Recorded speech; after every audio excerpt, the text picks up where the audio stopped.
Welcome to special analysis. నేను రమ్మ మండవ. ఈరోజు అనాలిసిస్లో భాగంగా మనం తీసుకోబోతున్న టాపిక్ ఏంటంటే, ఈరోజు అనాలిసిస్కి నేను ఒక టైటిల్ పెడతాం జరిగింది. నారా రోహిత్ పోటీ అక్కడి నుంచైనా లోకేష్ ఆదిశగా హామీ ఇచ్చారా అని చెప్పేసి నేను టైటిల్ పెడతాం జరిగింది. ఆ అంశం గురించే ఈ రోజున మనం మాట్లాడే ప్రయత్నం చేద్దాం. ఇక్కడ చూసినట్లయితే ఇటీవల కాలంలో నారా లోకేష్ బ్రదరు, నారా లోకేష్ బాబాయ్ అయిన రామ్మూర్తి నాయుడు కొడుకు ఎవరైతే ఉన్నారో నారా రోహిత్ పదే పదే రాజకీయాలకు సంబంధించి ఆయన ప్రకటన చేస్తూ ఉన్నారు. ఆయన ఎప్పటి నుంచో సినిమాల్లో కూడా ఉన్నాడు. తనకంటూ ఒక ఇండివిజువల్ ఫ్యాన్ బేస్ కూడా ఆయన క్రియేట్ చేసుకోవడం జరిగింది. బట్ పూర్తి స్థాయిలో సీరియస్గా రాజకీయ అరంగేట్రం చేయకపోయినప్పటికీ ఆయన మాత్రం తనకు అవకాశం వచ్చినప్పుడల్లా తన రాజకీయాల మీద తనకు ఆసక్తి ఉంది అనే అంశాన్ని మాత్రం జనంలోకి తీసుకెళ్తా ఉన్నారు. ఇక అటు సినిమాల పరంగా కూడా కొంతమేరకు అయితే ఆయన సక్సెస్ సాధించారని అనుకోవాలి. కొంత నారా ఫ్యామిలీ నుంచి వచ్చి కొంత డిఫరెంట్ హీరోగా ఆయన ఎక్స్పోజ్ అయ్యే ప్రయత్నం చేశారు. ప్రతినిధి లాంటి మూవీస్ కూడా యూనిక్గా ఆయన నిలబెట్టే ప్రయత్నం చేశాయి. బాణం సినిమా దగ్గర స్టార్ట్ అయిన ప్రస్థానం ఇంకా సినిమాల్లో కొనసాగుతూనే వస్తుంది. ఇటీవలే ఆయన వివాహం కూడా చేసుకున్నారు. ఇక ఎప్పుడు కూడా బికాజ్ ఆఫ్ రాజశేఖర రెడ్డి, రామ్మూర్తి నాయుడు తనతో డిఫర్ అయినప్పటికీ ఏదైతే ఒక పీరియడ్ ఆఫ్ టైంలో, బట్ చంద్రబాబు నాయుడు మాత్రం రామ్మూర్తి నాయుడు ఫ్యామిలీకి మాత్రం డే 1 నుంచి ఆయన అండగానే నిలబడ్డారు. తన తమ్ముడు గురించో ఆయన ఫ్యామిలీ గురించో ఎప్పుడు చంద్రబాబు నాయుడు పరుషంగా మాట్లాడింది కూడా మనం చూడం. రామ్మూర్తి నాయుడు అనారోగ్యం పాలైన తర్వాత కూడా రోహిత్ని ఆయన బ్రదర్ని దగ్గర తీసుకునే ప్రయత్నం కూడా చేశారు చంద్రబాబు నాయుడు. అటు లోకేష్తో కూడా నారా రోహిత్కి అంతే బాండింగ్ ఉండింది. ఆ ఫ్యామిలీ వాళ్ళిద్దరు కూడా నారావారిపల్లి వెళ్ళినా లేకపోతే ఇంకెక్కడికి వెళ్ళినా వాళ్ళిద్దరి మధ్య బాండింగ్ కానీ, చంద్రబాబు నాయుడు ఫ్యామిలీతో రోహిత్ బాండింగ్ కానీ అంతే సూపర్గానే ఉండింది ఫస్ట్ నుంచి. ఎక్కడ వాళ్ళ మధ్య పొరపొచ్చాలు కానీ లేకపోతే అభిప్రాయ భేదాలు కానీ ఎప్పుడు కూడా మనం చూడం. ఇక మొన్న 2019 ఎన్నికలకు ముందు జగన్మోహన్ రెడ్డి అటు నారా భువనేశ్వర్ని అవమానించినప్పుడు ఆయన టీము, అదేవిధంగా జగన్మోహన్ రెడ్డి ఎప్పుడైనా సరే చంద్రబాబు నాయుడుని ఉద్దేశించి కామెంట్స్ చేసినప్పుడు చాలాసార్లు రోహిత్ దాన్ని ఖండించే ప్రయత్నం చేశారు. నారా రోహిత్ ఎన్నోసార్లు కొడాలి నాని అండ్ వంశీ లాంటి వాళ్ళు కూడా కౌంటర్లు ఇచ్చే ప్రయత్నం చేస్తూ వార్తల్లోకి ఎక్కారు. అప్పుడే ప్రచారం జరిగింది ఆయన టీడీపీ నుంచి పోటీ చేస్తారని. తారక రత్న ఎలాగైతే ప్రచారం జరిగిందో ఆయన గురించి కూడా అలాగే ప్రచారం జరిగింది. బట్ అప్పటికి ఆయన ఇంకా సినిమాల్లోనే ఉన్నారు. అయితే ఇటీవల కాలంలో తన వివాహం అయిపోయిన దగ్గర నుంచి 4-5 సందర్భాల్లో ఆయన తన జీవితంలో తన పెదనాన్న ఇన్వాల్వ్మెంట్ ఎలా ఉంది, తన బ్రదర్ అయిన లోకేష్ ఇన్వాల్వ్మెంట్ ఎలా ఉంది, వాళ్ళ సహచర్యం ఎలా ఉంది అనే అంశాలను చెప్పుకునే క్రమంలో తనకు రాజకీయ ఆసక్తి ఉంది అని చెప్తా ఉన్నారు. ఎక్కడికి వెళ్ళినా ఆయన, ఎక్కడ టీడీపీ కార్యక్రమాల్లో పాల్గొన్నా, చాలా కార్యక్రమాల్లో పాల్గొంటూ ఉంటారు ఎప్పుడు ఆయన. ఎక్కడికి తన టీడీపీ కార్యక్రమాలకు గెస్ట్గా పిలిచినా వెళ్తానే ఉంటాడు. ఎన్నిసార్లు మాట్లాడినా ఎక్కడ కాంట్రవర్సీకి అయితే నారా రోహిత్ చోటు ఇవ్వలేదు ఇప్పుడు దాకా. అయితే ఇటీవల కాలంలో మాత్రం ఫ్రీక్వెంట్గా తనకి రాజకీయాల్లోకి రావాలని ఉంది. తాను వీలైనంత త్వరగా రాజకీయ అరంగేట్రం చేయబోతున్నాను. నేను రాజకీయాల్లోకి రావాలనుకుంటే అటు నా బ్రదర్ లోకేష్ కానీ, అన్న లోకేష్ కానీ, చంద్రబాబు నాయుడు కానీ, పెదనాన్న కానీ ఎలాంటి అడ్డు చెప్పే ప్రయత్నం చేయరు, నాకు ఆసక్తి ఉంది అని చెప్తా ఉన్నారు ఆయన.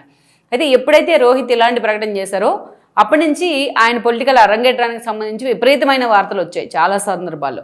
రీసెంట్గా ఒక 2 రోజుల క్రితం కూడా నారా రోహిత్ మాట్లాడడం జరిగింది.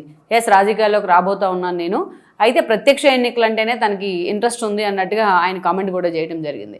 సో తన తండ్రి కూడా ఆల్రెడీ టచ్ చేసే ప్రయత్నం చేశారు కాబట్టి రాజకీయాల్ని, సో తను కూడా ఆ దిశగా ఫోకస్ పెట్టారని మనం అనుకోవాలి. సో ఈ క్రమంలోనే ఈరోజు రోహిత్ని కూడా పూర్తి స్థాయిలో లోకేష్ కూడా స్వాగతిస్తున్నారనే చర్చ జరుగుతోంది.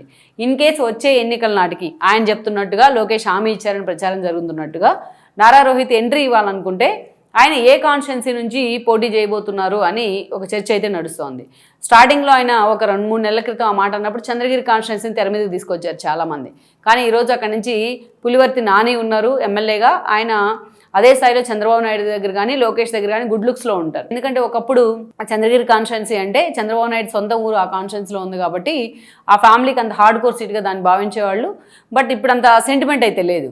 సో అలాంటి క్రమంలో ఈరోజు పొంగనూరు నుంచి ఆయన పోటీ చేయబోతున్నారనే చర్చ నడుస్తోంది. ఎందుకు పొంగనూరునే సెలెక్ట్ చేసుకున్నారు అంటే, ఈరోజు పొంగనూరు మీద టీడీపీ నిజంగానే ఫోకస్ పెట్టే ప్రయత్నం చేసింది. వైఎస్ఆర్సీపీ ఎస్టాబ్లిష్ అయిన దగ్గర నుంచి 14 ఎలక్షన్ ఫస్ట్ టైం వైఎస్ఆర్సీపీ సార్వత్రిక ఎన్నికలు ఫేస్ చేసింది. ఆ ఎన్నికల్లో టీడీపీ ఓడిపోవడం జరిగింది. పెద్దిరెడ్డి రామచంద్రారెడ్డి గెలిచాడు. అంతేకాదు ఆ తర్వాత 2019 ఎన్నికల్లో కూడా అంతే, పెద్దిరెడ్డి గెలవడం జరిగింది. అక్కడి నుంచి మనం తీసుకుంటే మొన్నటి ఎన్నికల్లో చాలా ముందుగానే టీడీపీ ప్లాన్ చేస్తూ వచ్చింది. చెల్లా రామచంద్రారెడ్డి లాంటి వాళ్ళని ముందుగానే అక్కడ బరిలో దించే ప్రయత్నం చేసినా మొత్తం వన్ సైడ్ వేవ్, కూటమి వేవ్ కనిపించిన అన్ని జిల్లాల్లో. బట్ ఆ రోజు మాత్రం పెద్దిరెడ్డే గెలవడం జరిగింది. ఆయన కొడుకు మిథున్ రెడ్డి కూడా రాజంపేట నుంచి గెలిచారు. ఆయన అమర్నాథ్ రెడ్డి ఉన్నారో, నల్లారి కిరణ్ కుమార్ ఫాదర్, అప్పటి నుంచి కూడా ఆయనకన్నా జూనియర్ అయినప్పటికీ పెద్దిరెడ్డి ఆల్మోస్ట్ వీళ్ళు సమకాలికుడుగానే ఉన్నారు చంద్రబాబు నాయుడుకి వీళ్ళకి. సో అప్పటి నుంచి పార్టీలు వేరైనా విత్ ఇన్ ద పార్టీలో ఉన్న రాజకీయ వైరం అయితే ఉండింది పెద్దిరెడ్డికి. అటు నల్లారి ఫ్యామిలీతో కావచ్చు, ఇటు నారా చంద్రబాబు నాయుడుతో కావచ్చు చాలాసార్లు ఆయన విభేదించిన సందర్భాలు అయితే ఉన్నాయి. అయితే బయటపడి అందరిలాగా బూతులు తిట్టు ఇంకొకటో చేయరు. ఆయన చాలా క్యాలిక్యులేటెడ్గా పాలిటిక్స్ చేస్తూ ఉంటారు. అందుకే అంతటి ప్రతికూల పరిస్థితుల్లో సైతం తన కొడుకును కూడా గెలిపించుకొని తాను కూడా మొన్న ఎమ్మెల్యే అయ్యారంటే పెద్దిరెడ్డి మనం దాన్ని ఒప్పుకోవాల్సిందే. తన సొంత క్యాడర్ని చూసుకునే విషయం కానీ, కాన్స్టిట్యున్సీని తనకు తిరుగు లేకుండా చేసుకునే విషయంలో కానీ పెద్దిరెడ్డి నిజంగా తిరుగులేని రాజకీయ వ్యూహం అనే చెప్పుకోవాలి. సో అలాంటి పెద్దిరెడ్డి ఎప్పుడైతే జగన్మోహన్ రెడ్డి వైనాట్ 175 నినాదం తీసుకొని ఆయనకు అప్పగించే ప్రయత్నం చేశారో అప్పటి నుంచి చాలా ఇబ్బంది పెట్టారు చంద్రబాబు నాయుడిని. ఆయన ఆఖరికి అన్నా క్యాంటీన్ ఓపెన్ చేసుకోవాలి తన కాన్స్టిట్యున్సీలో కుప్పానికన్నా కూడా ఆ రోజు చాలా చంద్రబాబు నాయుడుతో పాటు ఉన్న అందరి మీద కేసులు పెట్టించి రాళ్లదాడి జరిపిన పరిస్థితి అయితే ఉంది. తలలు పగలు కొట్టారు టీడీపీ క్యాడర్వి. జూనియర్ ఎన్టీఆర్ వాళ్ళ అనుచరులను చాలామంది ఆయన ఫాలోవర్స్ని తమ వైపుకి తిప్పుకొని చంద్రబాబు నాయుడికి వ్యతిరేకంగా నినాదాలు చేయించేవాళ్ళు. కుప్పానికి నిధులు వరద పారించారు. కుప్పంలో ఎక్కడి నుంచో నీళ్ళు తెప్పిస్తాం అని చెప్పేసి అందరి నీవా నుంచి నీళ్ళు తెప్పిస్తామని చెప్పి ఆర్టిఫిషియల్ గేట్లు పెట్టి మళ్ళీ వెతుకుని వెళ్ళిపోయారు జగన్ వెళ్ళిపోయిన తర్వాత. అలా ఎన్నో అరాచకాలు చేశారు వైసీపీ వాళ్ళు. సో వీటన్నిటినీ అక్కడ డైరెక్షన్ చేసింది మాత్రం పెద్దిరెడ్డి. అందుకే పెద్దిరెడ్డి మీద సపరేట్ యాంగిల్లో చూస్తున్నారు ఈరోజు చంద్రబాబు నాయుడు పెద్దిరెడ్డిని. ఇప్పటిదాకా ఆయన వెండెట్టా పాలిటిక్స్ చోటు ఎవరు, కానీ పెద్దిరెడ్డిని కొడితే రాజకీయంగానే కొట్టాలనేది చంద్రబాబు నాయుడు వ్యూహం. అందుకే ఈరోజు చూసినట్లయితే ఒకవైపు ఆయన మీద మందరపల్లి ఫైల్స్ తగ్గడం కేసు దగ్గర నుంచి భూ ఆక్రమణ ఆరోపణలు ఉన్నాయి. ఆయన కొడుకు లిక్కర్ స్కామ్లో ఇరుక్కొని బెయిల్ మీద ఉన్నారు. ఇంకోవైపు చూస్తే ఇటీవలే జిల్లాల విభజన ఏదైతే జగన్మోహన్ రెడ్డి చేసిన తప్పులన్నింటినీ కరెక్ట్ చేసే క్రమంలో సో ఈరోజు అన్నమయ్య జిల్లా ఏర్పాటు కానీ మనం చూసాం. సో ఇక్కడ పొంగనూరులో ఉన్న కొన్ని మండలాలను తీసుకెళ్లి మొన్న అన్నమయ్య జిల్లాలో కలపడం జరిగింది. సో ఆ రకంగా పెద్దిరెడ్డి రాజకీయ ఆధిపత్యానికి కొంత చెక్ పెడుతున్నారు చంద్రబాబు నాయుడు అనే చర్చ అయితే వచ్చింది. అయితే ఇప్పటికీ అక్కడ ఒక సరైన క్యాండిడేట్ని ఎస్టాబ్లిష్ చేయాలని కూడా టీడీపీ భావిస్తూ ఉంది. ఇన్ కేస్ నారా రోహిత్ అదే స్థాయిలో కనుక ఆయన ఇంట్రెస్ట్ చూపిస్తే ఆయన్ని వచ్చే ఎన్నికల్లో పొంగనూరు నుంచి అక్కడ ఎమ్మెల్యే అభ్యర్థిగా దించబోతున్నారు అనేది అక్కడ స్థానికంగా నడుస్తున్న చర్చ. సామాజిక వర్గ సమీకరణాల్లో తీసుకున్నా ఏ యాంగిల్లో తీసుకున్నా ఆ సీట్కి అయితేనే పర్ఫెక్ట్గా నారా రోహిత్ యాప్ట్ అవుతారు. అలాగా నారా రోహిత్కు ఉన్న ఒక సెంటిమెంట్, అటు నారా ఫ్యామిలీ సెంటిమెంట్ కానీ ఆ ఫ్యామిలీకి దగ్గర పడవడం కానీ ఇవన్నీ కూడా లోకేష్ ఇచ్చే సపోర్ట్ కానీ ఇవన్నీ ఆయనకు ప్లస్ అవుతాయి. పెద్దిరెడ్డి మీద నిలబడితే ఈజీగా నారా రోహిత్ సీట్ గెలుచుకుంటారు అనే చర్చ అయితే జరుగుతోంది. లెట్స్ సీ మరి నిజంగానే లోకేష్ హామీ ఇచ్చారని కూడా స్థానికంగా ప్రచారం జరుగుతోంది. ఎంతవరకు ఇది వర్కౌట్ అవుతుంది, నిజంగా ఆ దిశగానే పార్టీ రోహిత్ మీద ఫోకస్ పెడుతుందా అనేది కూడా ఇంకొద్ది రోజుల్లోనే క్లారిటీ వచ్చే అవకాశం ఉంది. Please share, like and subscribe R24 Telugu YouTube channel.